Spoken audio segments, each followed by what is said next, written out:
All right, welcome to what we think is going to be a very special edition of College Sports Today. As you can see right there from the slide, we're going to take a look at the state of college sports. A lot of things are going to happen and are going to change, and we're going to talk in great length, kind of a little bit of a round table. Terry Norvelle here, Trent Intorcia joining me here in studio as well. Trent has a great perspective, and I'm going to let you know about his perspective if you haven't heard his story momentarily. Speaking of momentarily, we're going to bring Mr. Brent Beaird in via video call. Brent has a different perspective, and we're going to put our heads together and kind of Trent, theorize what we think might happen in the future. There's going to be a lot of change in college sports, college athletics in the next 5, 6, 10 years.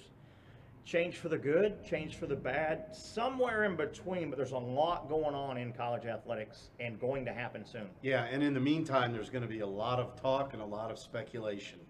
Where can it go? If it goes one direction, what are the consequences? What are the gains? If it goes in a different direction, what are the consequences? What are the gains? Yeah. I mean, it really, in the pre-show that we went through, some scenarios where it could be the good, bad, and ugly. Yeah, and say what you want. We, all of us, coaches, administrators, athletes, soon-to-be college athletes, we're all flying blind. If you say we're not, none of us can read into the future. Good. Will we go for the good, for the bad, somewhere in between? Not sure. Real quick, though, Trent Intorcia, sports analyst now, does a lot of college baseball and high school analysis. Trent played in the SEC. So this guy has been involved in a power conference. Trent played baseball at Mississippi State, played on some great teams that went to the College World Series. So Trent can give us Power 5 athlete perspective on a lot of these topics. Trent also played 3 years of professional baseball. Okay, he played in the minor leagues for 3 years. He's got that perspective. Mr. Brent Beaird, we'll welcome Brent on here. 1 second, let me hit a button here. We'll welcome our buddy, Mr. Brent Beaird. Brent, you know from our show and really from college sports shows all over the Southeast. Brent, welcome. How you doing, my friend? I'm doing well. Good to be with you guys. I'm excited about discussing the future. I'm also excited about getting preseason magazines in. Yeah, so that's always an excitement. Athlon, Lindy's in to give us a sneak peek at what's going on in the field, but this is more off the field stuff, probably as much as anything today. And I do. We had. You probably saw the slide a moment ago. Some of the things we want to cover here during this special show here. But I do want to start with a topic that I think is positive, and that is, I think, guys, that we are really starting to get closer to these super conferences. I think most people agree that it might be in the near future 4 super conferences, maybe a 5th that's kind of a flyer catch-all. But Brent, I'll throw this out, and Trent, I want your thoughts on it as well. I think we're going to look back, and the brand new commissioner of the Pac-12, I love what he said last week. And let me get his name. I'll see if I can pronounce it correctly. George Kliavkoff. George Kliavkoff is the brand new Pac-12 commissioner. In his introductory press conference, he talked about a lot of stuff, but right out of the gate, he talked about the Pac-12 expanding. Okay, I love to hear that. And it sounded like he said sooner than later. Mm-hmm. They're sitting on 12. You're not going to expand to 14. They're going to expand probably to 16. And guys, I'll start with you, Brent. I think that's a good move. I can't wait for super conferences. I think that's where we need to go in college athletics. And Brent, I don't think one of the Power 5 is going to go by themselves. I think they kind of talk and all. If the Pac-12 bumps up to 16, I don't know if it's 6 months, a year and a half, but I think the other conferences are going to expand as well. I was very, very pleased to hear those comments from the new Pac-12 commissioner. Yeah, and he also said that basketball and football was going to be a real target for him to improve, and they need to do it. He'll also deal with the TV contract, since he has a lot of experience in television. This is something that the three of us, frankly, have talked about now for years. Sure. As far as what we see coming, and the Pac-12 is a example of that. The TV contracts are going to be better. Again, we've got to remember all those are going to be rather unravel over the next few years, and something else is going to replace them, i.e., we might could see the Pac-12 going to that SEC time slot on Saturday afternoon at 3:30. Boy, wouldn't that help them at this point? But the thing we've got to keep in mind here is we're talking about expanding the playoffs. We're talking about it while we're getting all this in mind. Uh, the three of us have talked now for quite some time that when you unravel all these contracts, isn't this a great time to expand in general? And frankly, it's going to be Yeah. in order to, it's almost a restart for college football. And I'll tell you another unintended consequence with this. And last week, John Rothstein, who is a basketball writer, tweeted this that a lot of your Power Fives, and also a lot of your non-Power Fives, particularly the non-Power Fives, are going to stop scheduling Power Fives because it gives the Power Fives an opportunity to basically have a free scouting session with some of your players. So That's a good I point. could now think about that a minute. Yeah. I could see that in football. I could see that in basketball. So the point of what we're talking about here Yeah. is the haves and the have-nots. Is this with the NIL going to Yeah. create even more of a chasm between Power Five and non-Power Five, making expansion maybe even, I don't know if Terry and Trent, if easier is a word I want Yeah. to use, I, but it's more expected. What would it not? So look, all this stuff we're talking about kind of rolls in here together, affecting each other over the next several months and years. Exactly, Brent. I love where you segued about the Pac-12.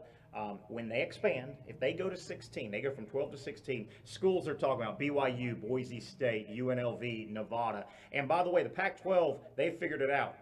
The new commissioner says we're headquartering. Las Vegas is going to be our hangout. Atlanta is the SEC's hangout, right? Charlotte, ACC. Indianapolis, Big Ten. Dallas, the Big 12. Where he's going though, Trent, if the conferences expand in super conferences, right behind that is the expanded college football playoff. That will be the next easy thing. The new contracts. I love that the Pac-12 is kind of taking the lead, and they're going to lead us into this expansion, I think, in football. Yeah, and you've got the Pac-12. If you got a guy running the Pac-12 now, it's not your traditional NCAA. Absolutely. Came through the ranks and is at his fourth or fifth stop. Yeah. So it's a fresh perspective, Yeah. and it's somebody on the outside looking in that says, "I'm going to shake things up a little Yeah. bit and see what kind of reaction." He has a very, very heavy streaming social media background, which is where the world's going. The broadcast world is going. But, man, I think this is real good. Positive topic number one, the Pac-12 expanding, bringing the other conferences with them. They're all going to go, I think, to 16, and then that big 65 is going to pull away. That big 65 is going to pull away. You don't have to worry about TV contracts because you tell the TV boys, okay, the contracts may say 6-7 years. We want to do it quicker. You can hold our feet to the fire, TV boys, and that's fine. But that contract will run out, and you won't have a seat at this table next time unless you play with us. We want to go now. We want to go in 2 years. We want to go in 3 years.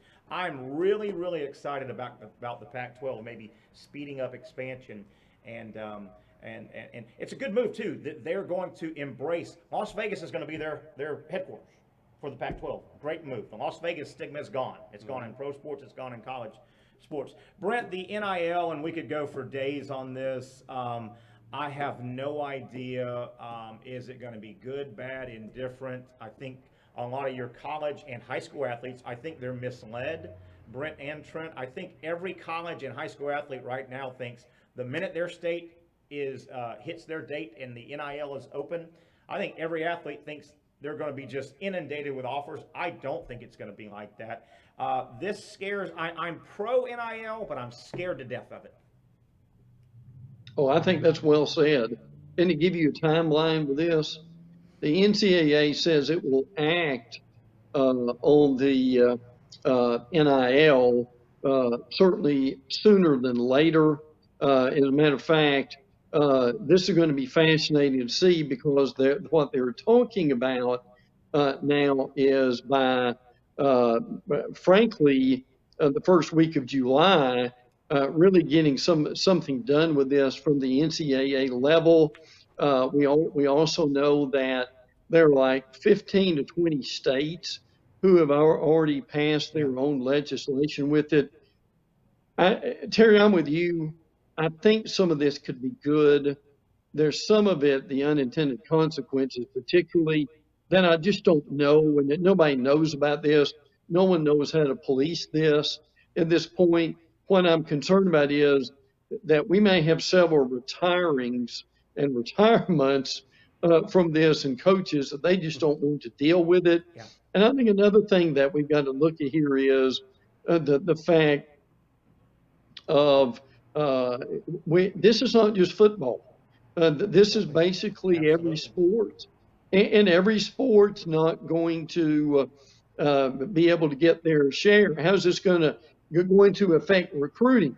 It's going to give some schools a real recruiting You advantage. would think. Where do we cap the money?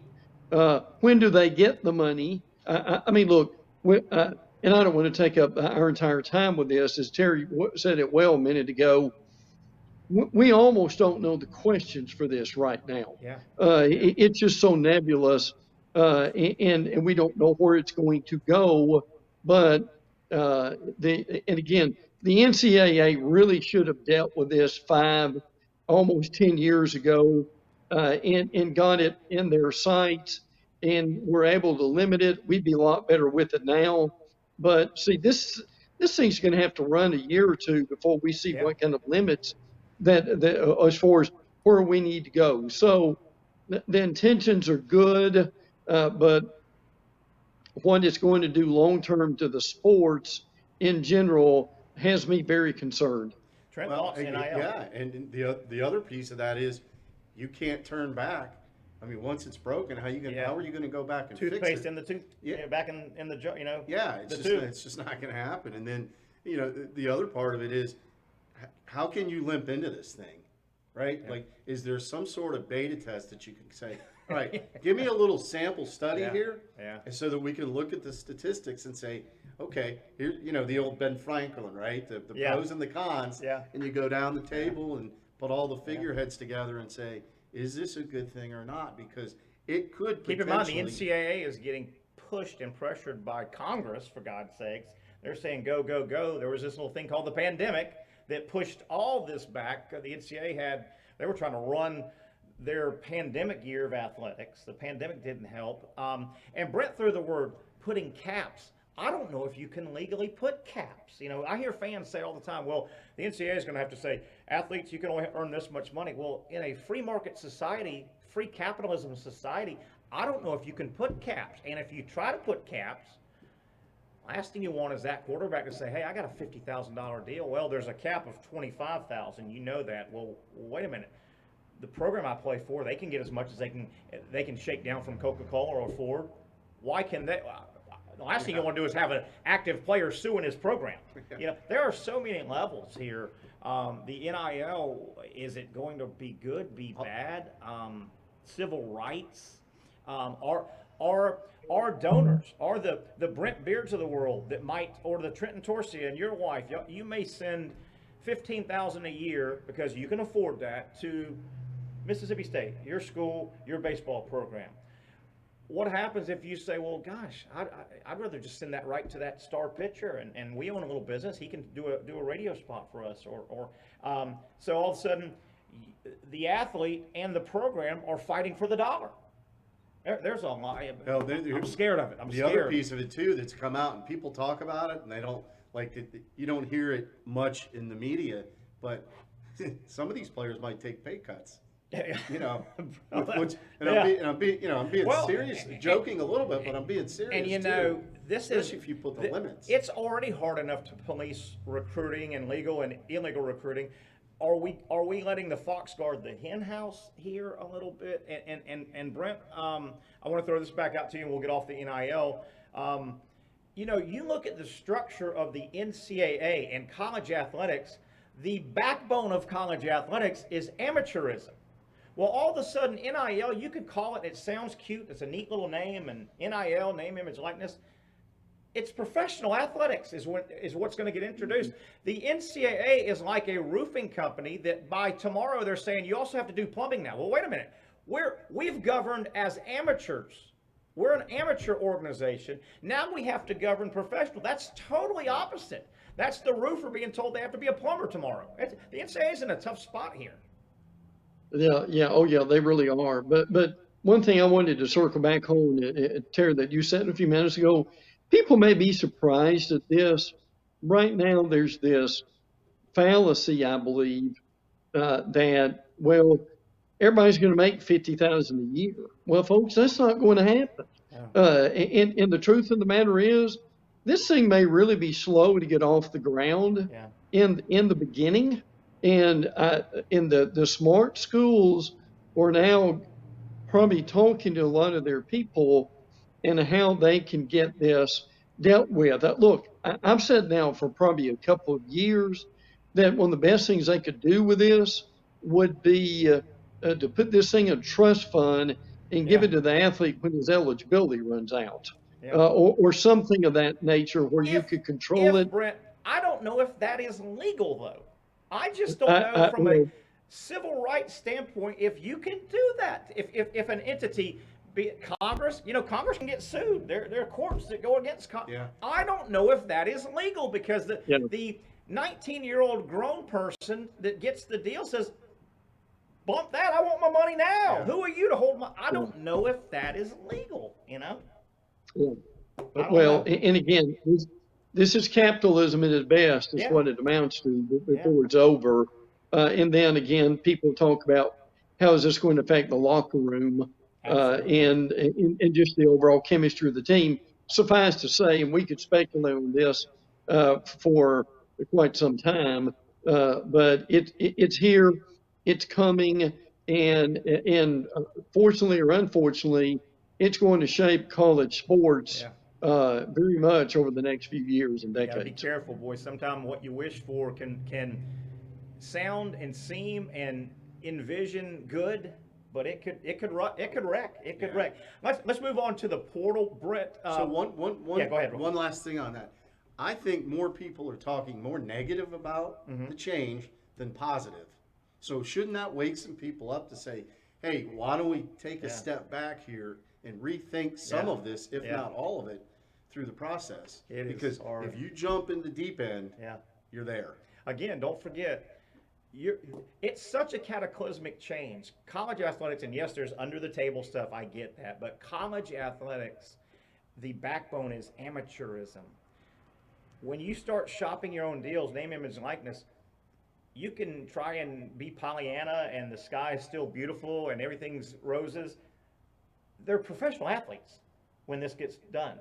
The NCAA has never governed and never was put together to govern professional sports. You're asking a roofer to be a plumber and a plumber to be a roofer. I love what Brent said a moment ago. Let's move over kind of into the portal because we're talking about things. Special show today, College Sports Today, talking about really the state of college sports, where it's going with all the change that is coming. Brent said something great, Trent, I want to throw to you.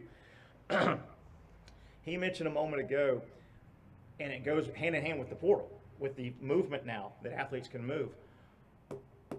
Why, if you're a non-power program, football, baseball, basketball, use those for example.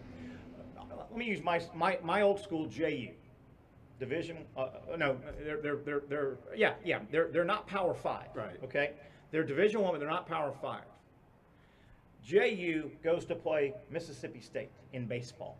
You played at Mississippi, I played at JU. SEC, Power 5, biggest of the big, most money. I'm at JU, Division 1 baseball, but we're a smaller, non-Power 5.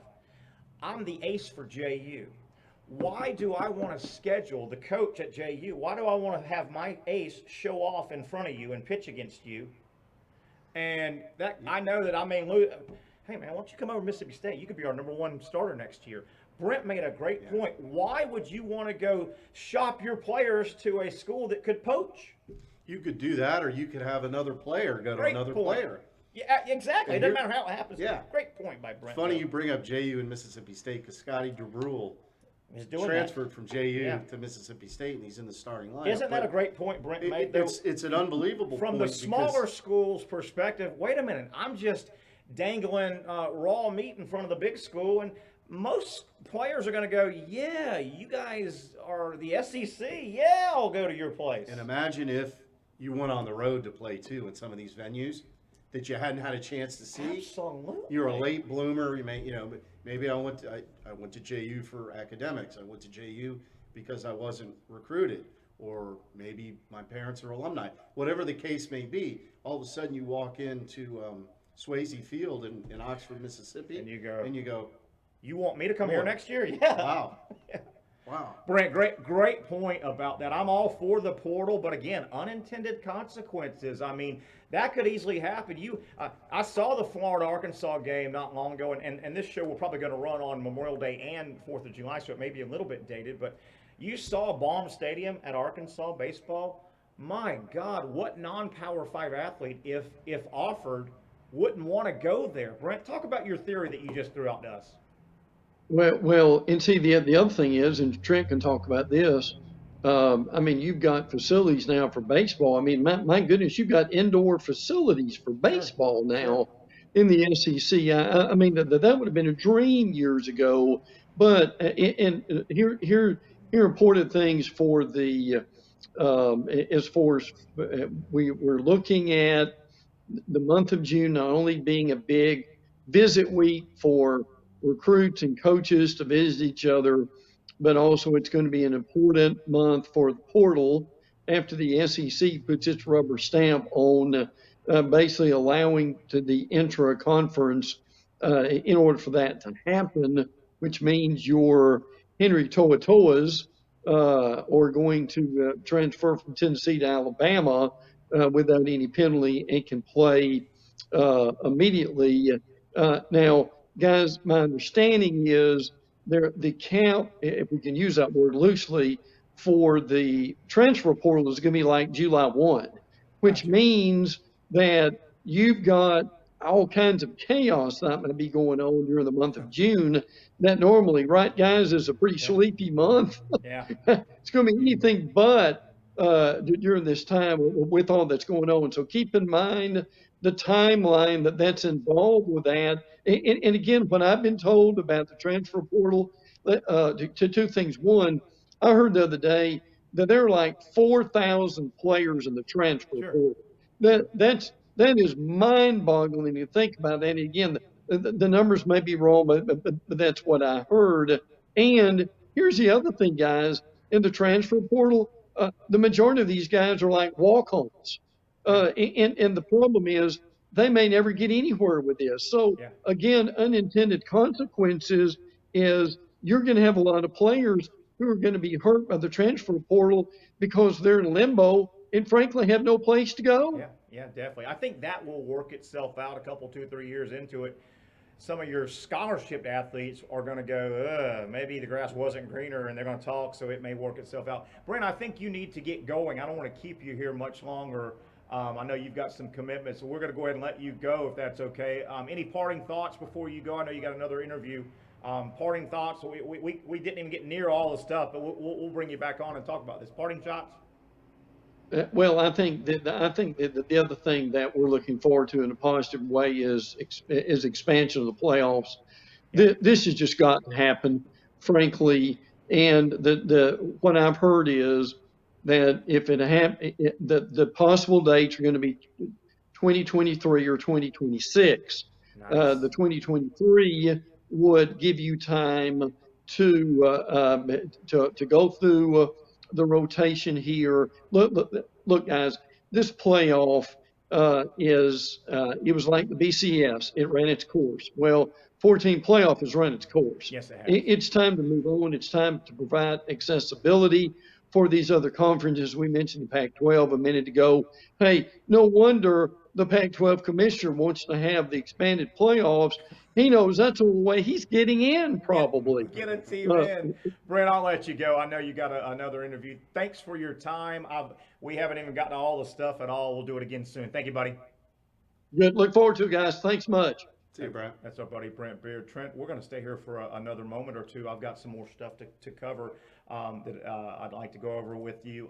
Let me quickly let people know that we can't do this show without these great sponsors. You've seen them over Trent and my shoulder here as we've been going, but I've got to thank Vida de Louis, our official tequila of college sports today. That's right, we only have one and official tequila. You can find it in Spurrier's Gridiron Grill. Thank you very much. Ask for it by name all over the state of Florida. They're in every restaurant, every bar, and package stores. If they're not in your favorite hangout, have the owners, the managers call and contact the website, VitaDeLouis.tequila.com, VitaDeLouis.com, and get it in. Obviously, great seafood restaurants, Safe Harbor Seafood, Mayport, Safe Harbor Seafood, Crescent Beach, Sliders Oyster Bar, my hangout down in Neptune Beach. I love it. Indoor, outdoor dining, entertainment, just a fun vibe. All American Roll-Off and Recycling, they've been with us a long time here. North Florida's premier construction, cleanup, and waste hauling company. All American Roll-Off and Recycling, and Campus USA Credit Union. Can't do it without these great sponsors. Trent Intorcia is here. I'm Terry Norvelle.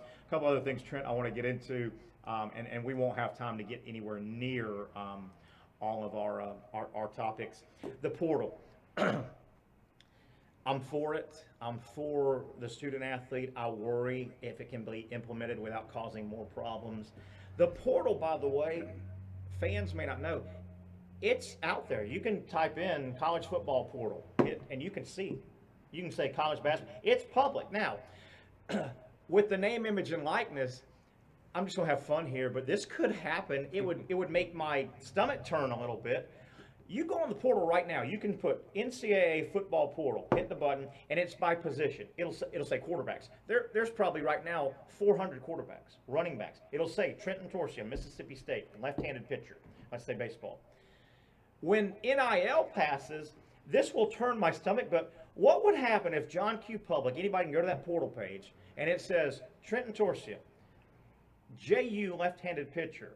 You're in the portal, and it has a bid number. Don't contact me if you don't have a deal for me that's $10,000. Yeah. Do you have some company that can sponsor me, right?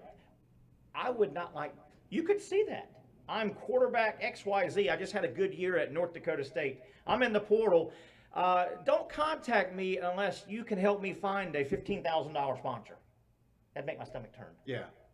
Well, and it takes the innocence away from the game, for sure. And, when you talk about the numbers, if you break them down, every sport, all the way from football to basketball to baseball, they are in the over 1,000 in each sport, sitting in that portal now.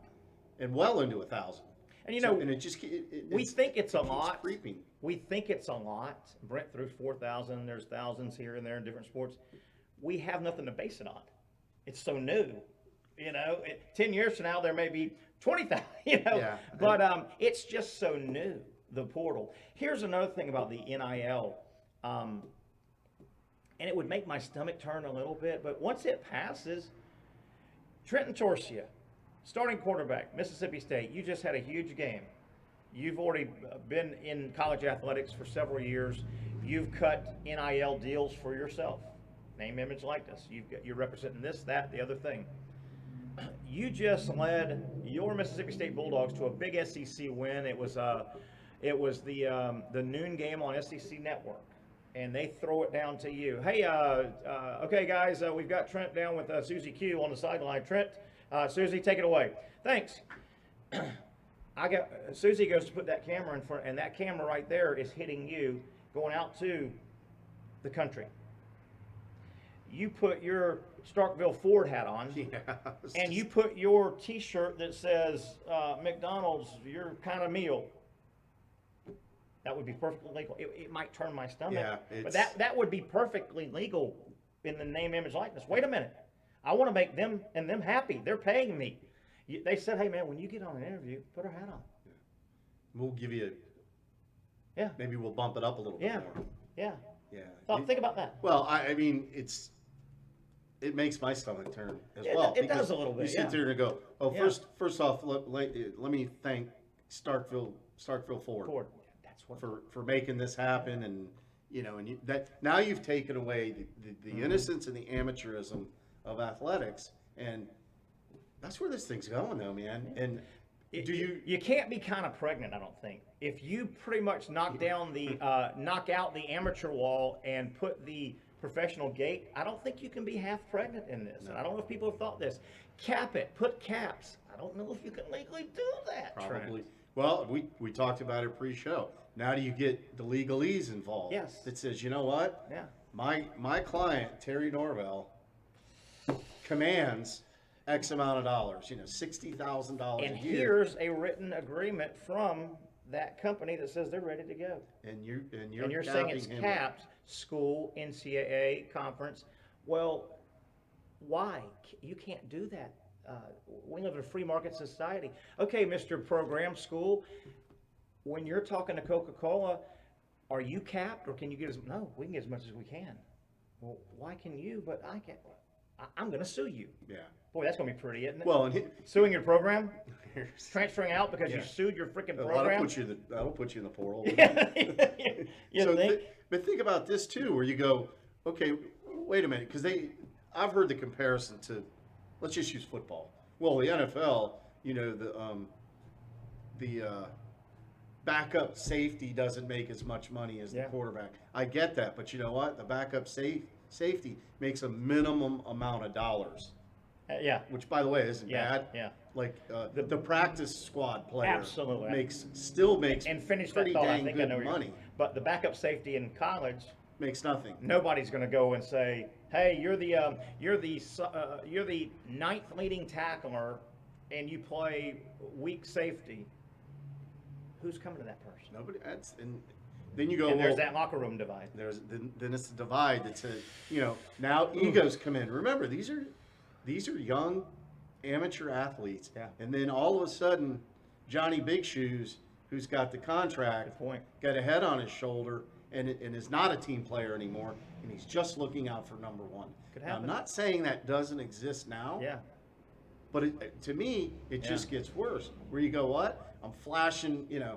I got the car that not only are you paying me, but you're giving me a car Yeah. to drive around in on campus. And then There's just so there's many me layers to who this says, thing. I'm not getting anything, Yeah.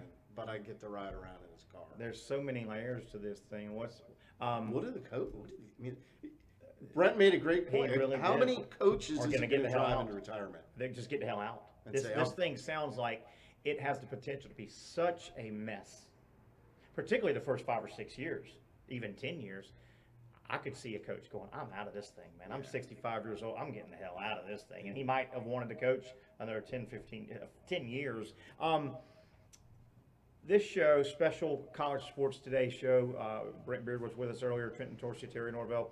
We're just kind of looking ahead at all the newness that's coming to college sports, where it may be going. We're airing this show a couple times, most likely. You may be watching on Memorial Day. This is a tape show, so if you're sending Facebook Live comments, we can't get to them. This is previously recorded, and we'll probably run it on the 4th of July as well, potentially, because none of this is really dated. Where I'm going, 4th of July, right around the corner. July is SEC Media Days, football media days. I've been many times. It's one of the massive, most incredible things you'll ever experience in the Galleria Mall Hotel tied to it in Hoover, which is Birmingham. 4 days, 1,000 media members, everybody who is anybody in every media outlet, network, and the big boys all converge. It's the kickoff. Gets all the media coverage. Every school comes through. What is it? There's 14 schools. 14. They do like 4, 4, 4 and 2, 4, 4, 3 and 3. Every school comes through over 4 days. Coach and 2 players. It's been that way since they've done it. A coach comes in and 2 players. There's a bunch of TV rooms. There's one huge print room, and then there's Radio Row. So there are stops that these coaches and players make probably when it's their day. It'll be Mississippi State, Vanderbilt, Florida, and Tennessee on day one. They're staggered, and they go all around. The coach for Mississippi State will start at the media. At the TV up top. He'll go all the way around.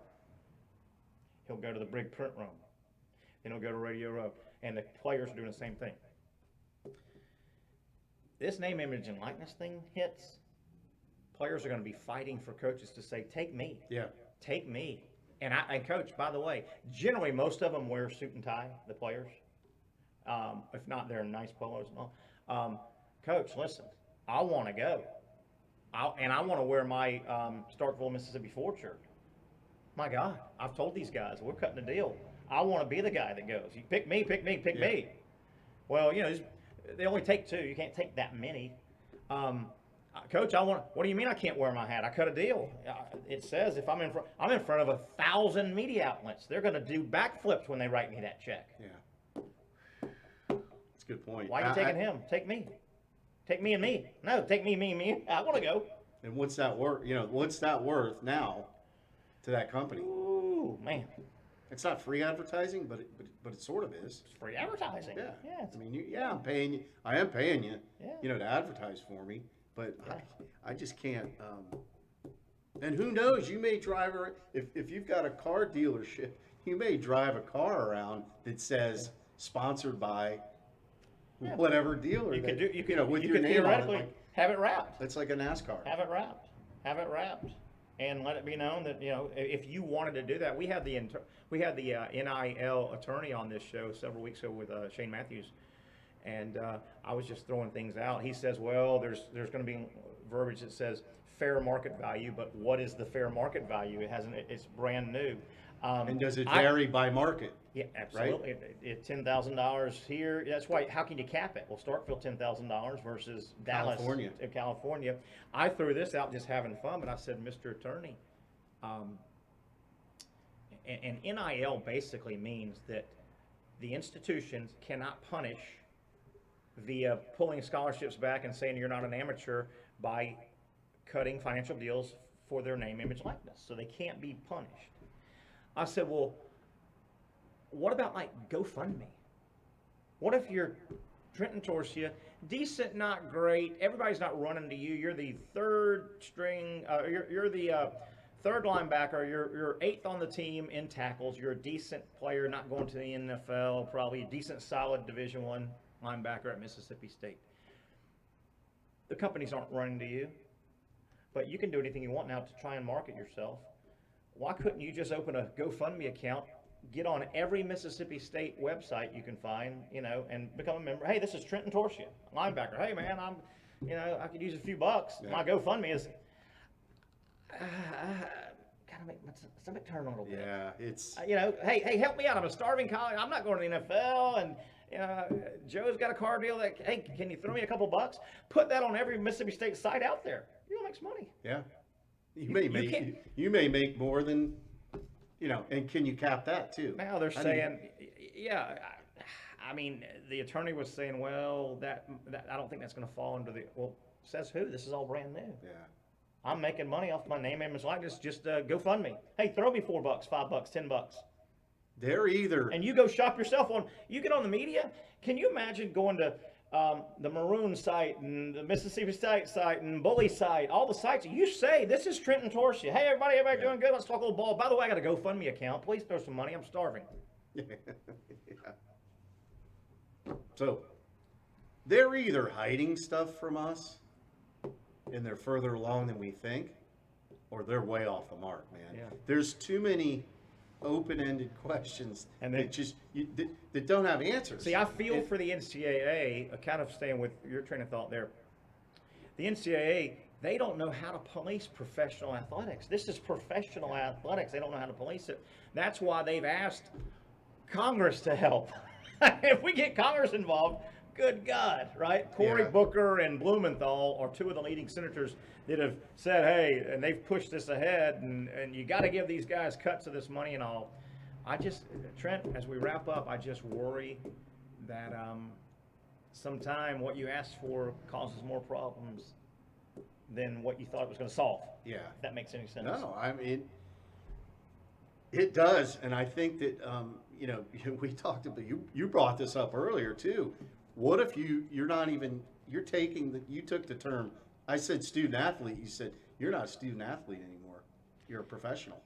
When this goes through, it's professional athletics. You can call it all you want, and yeah. So now, I don't even have to go to class. I don't have to be eligible, right? Could it get to that point where you go, you know what? There's no such thing as academic ineligibility because I'm a pro. I don't know. I can go to school as a choice. As we yes, I hear you. I hear And you. nobody's bringing that up. As we get out of here, I want to bring one more thing up, and Trent, I want your comments on it as well. Once again, though, let me thank all these people. Thank you, our official tequila sponsor. Yes, we have official industries. We only offer one industry per show. You're not going to hear and see a million of the same business. So if you've got interest in advertising your business, product, or service here on College Sports Today, just reach out to me. You saw the email earlier, Terry at tnsportsjacks@yahoo.com. Thanks to all these sponsors you see for making this show happen. I guess we won't beat a dead horse. I mean, But you could talk about it for days. you could, and the NCAA is so. I feel for them. They don't have jurisdiction. They already have trouble policing the 500,000 athletes they have to police. Now you're throwing professionalism into it. How do you police it? The FBI wouldn't have enough manpower to police that. You know, they're the NCAA. They don't have any jurisdiction, and people are going to bitch when cheating is much more rampant. But then the NCAA is going to go, "But y'all wanted this. Yeah, and then You threw the almighty dollar above board. The almighty dollar in amateurism is below board, and that's bad. It's above board now. The fox is guarding the hen. It could be worse. I mean, Yeah. because it's people have to realize this. The majority of the players, the masses, Yeah. are not going to be pleased here. I don't. It's They going to be think a they are. I small. think. It's going to be Don't a they? small percentage I agree. of your elite guy, your running back. Don't you your- think that's how it's know, gonna play? Or if you're Deion Sanders, you're Yeah. that good of a. You're saying it. a Don't you think that's defensive how it's going to play? A lot of these There's- athletes are. I don't are, have any. I They, don't have they're any doubt in my wide-eyed. mind. Yeah. I have no doubt that it's going to be.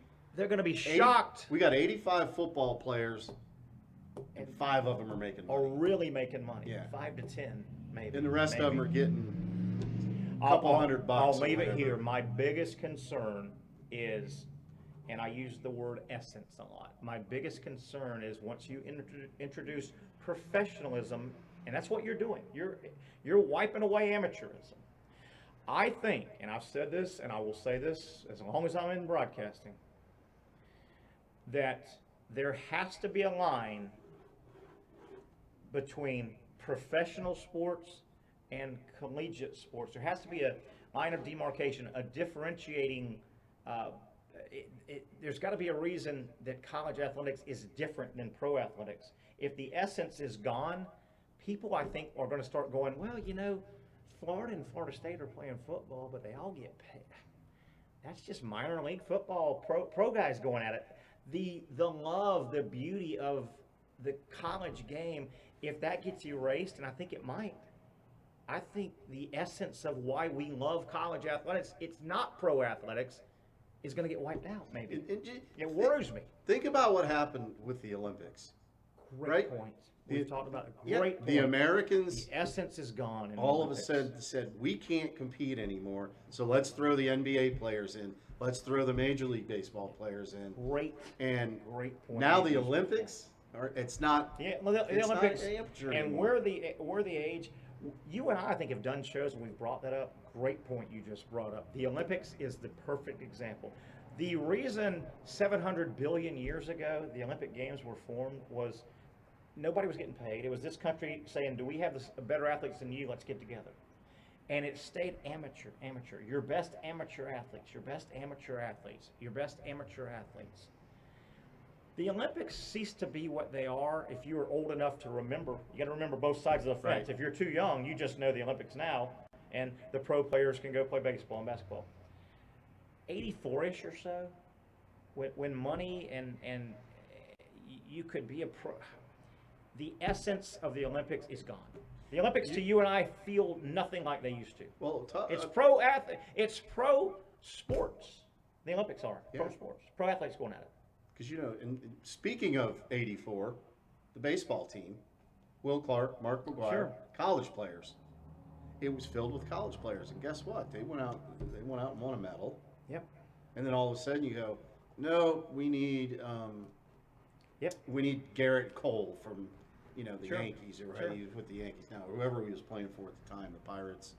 or the Astros, and you go, yeah, we need him as our ace, Yeah. and we need. And by the way, they're foreign players playing representing America. Absolutely. Yeah. So. But people that so draw that paychecks. takes away the essence of the country competing. Absolutely. against Trent, the you country. nailed it. You nailed it. The essence of the Olympics was lost 30 years ago, and I don't think it's ever coming back. The Olympics, and you got to be of age that you straddle both sides, right? You and I experienced the 76 and 70. You could feel that was the Olympics. That was the amateur versus amateur, and once the almighty dollar turned it professional, it's professional. I call the Olympics the World Sports Games. I've quit calling it the Olympics. It's the World Sports Games is what it is, but it's pro, and the Olympics totally have lost the essence of what they were created for. I'm out. We could go on and on and on and on. Good stuff, though. It's but heavy, man. It is heavy, and I don't know where it's going, and I don't know if it's going to the good or bad. I don't think anybody does. We're flying blind, brother. Yeah. I know we're not going to make any money. We're way too past our prime. Oh boy. Anyway, I hope you enjoyed it. I know we did a special edition of College Sports Day. Thanks to Brent Beaird, who was with us via video call. We appreciate his input. He had some great points as well. Of course, thank you, Trent, for your time. I am Terry Norvelle. Thank you for your time. Remember, you can catch College Sports Day every Monday and every Friday, year-round, 11 a.m. We will be broadcasting soon from Coach Spurrier's Gridiron Grill. We'll keep you posted on that. Follow the show all over Facebook Live. Make sure you follow on Facebook. Make sure you subscribe to our YouTube channel by the same name, College Sports Today. That helps us grow the show. That'll do it for those two guys, Brent and Trent. I'm Terry Norvelle. Have a great day, everybody.